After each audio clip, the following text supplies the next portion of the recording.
Alright guys, so welcome to my video on how I make Wagyu Yakiniku style. Um, I'm really just making this video because a few people have been asking me how I cook my Wagyu, and I figured it'd be easier just to record a video and show you exactly how I do it.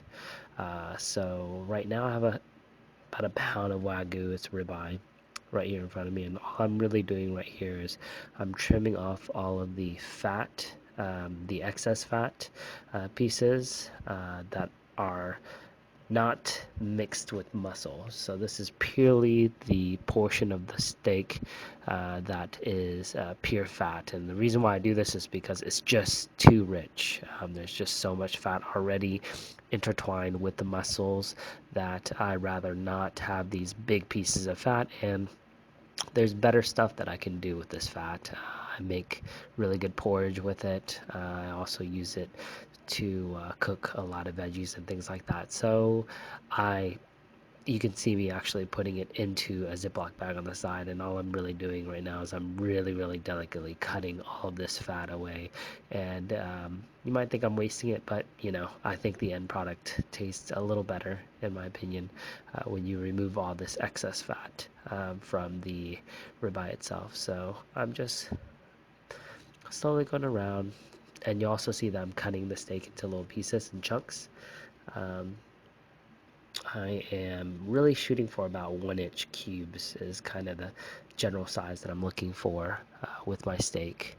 Um, and you'll notice that I continue to just remove all that fat.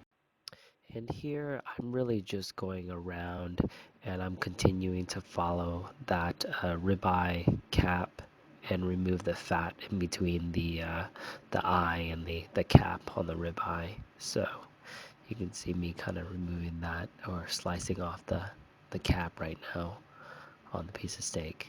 So I'll just keep going around.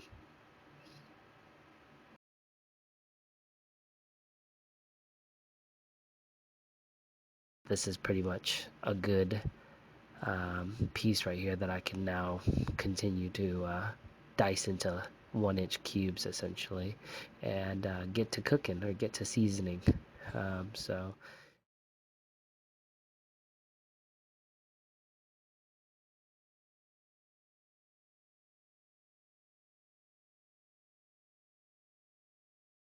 here you're seeing me continue to slice into cubes. You can see how big they are.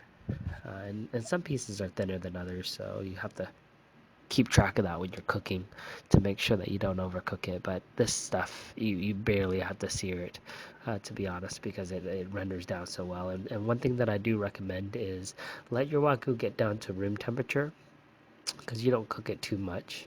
Um, so as a result, if it's down to room temperature, this is me just labeling the bag.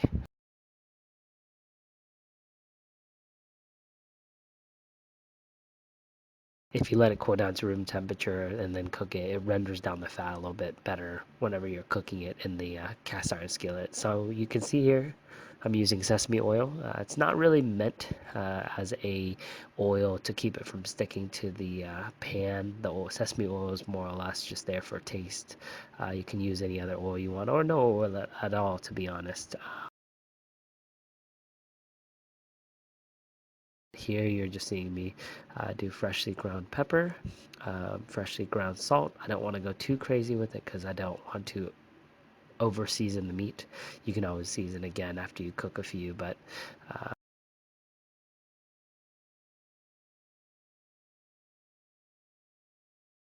the pan is pretty hot. I have it on a medium flame right now. It's on a smaller flame, and I started cooking it pretty much right when the cast iron pan is almost about to smoke. You don't want it to be too hot.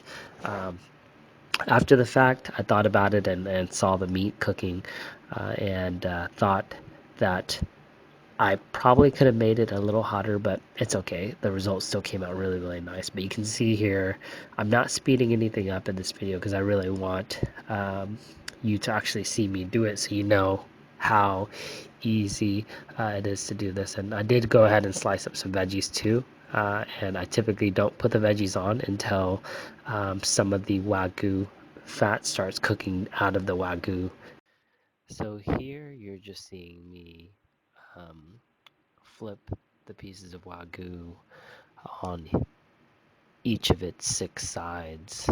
And typically, once you see the fat coming off the Wagyu, I'll start putting the pieces of veggies on the Wagyu fat, and that way the veggies can start cooking as well on the pan.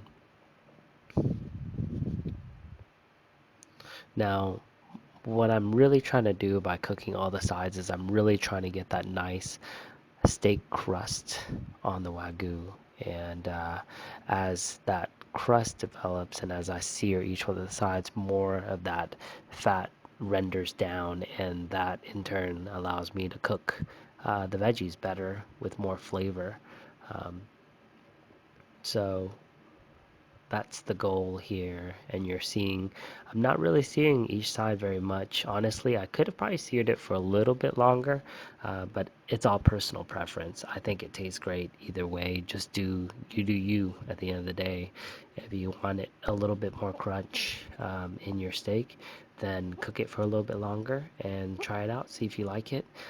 This worked for me really, really well. It rendered the meat down really well as well, and it kind of gave me that perfect ratio of crunch to raw steak to seasoning to just Wagyu goodness in general.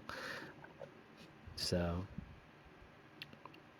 you can see here I'm searing the last side of each of the 3 steaks right now, and the zucchini on the pan is still kind of cooking. So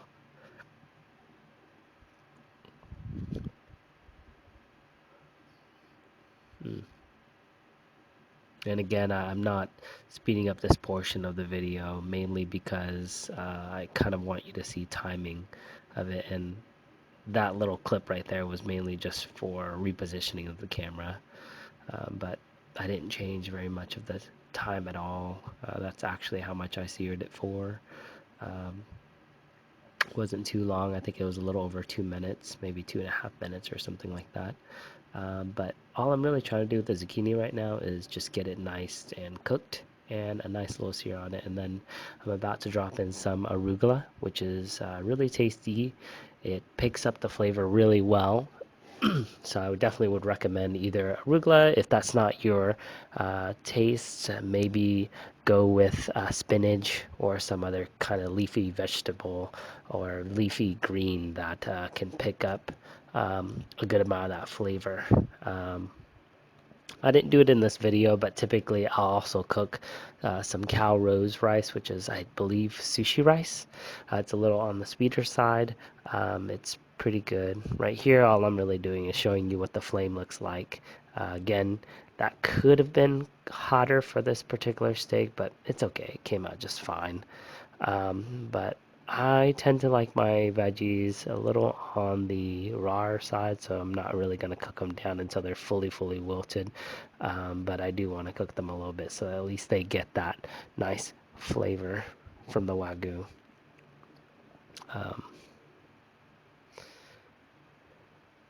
and you might be asking, well, why did I only put 3 pieces on there? You could definitely put more. I've cooked up to 6, maybe even 10 pieces. It just depends on what kind of crowd you're feeding. For me, 3 pieces at a time is kind of that perfect, nice ratio because you can feed other people and feed yourself at the same time, and the meat still stays pretty hot. You definitely, or I would definitely recommend eating it straight off the pan, pretty hot, because it's you get that nice crunch, so you don't want to lose too much time from that point where you take it off the pan to the point where you actually start eating it. So um, arugula's done, so I'm seasoning it right now, putting a little bit of salt on there. Now the zucchini's done, so I'm putting the zucchini on the plate as well. And a little bit of plating, not that fancy.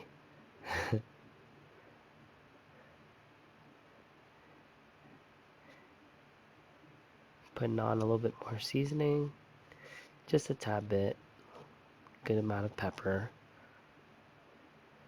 And then here I'm gonna slice into the meat just to show you guys what it generally looks like when it's done. You have that nice sear on the outside, nice raw steak on the inside, and what you're really shooting for is that Wagyu melts. You know, as soon as you touch it, it melts. The fat does.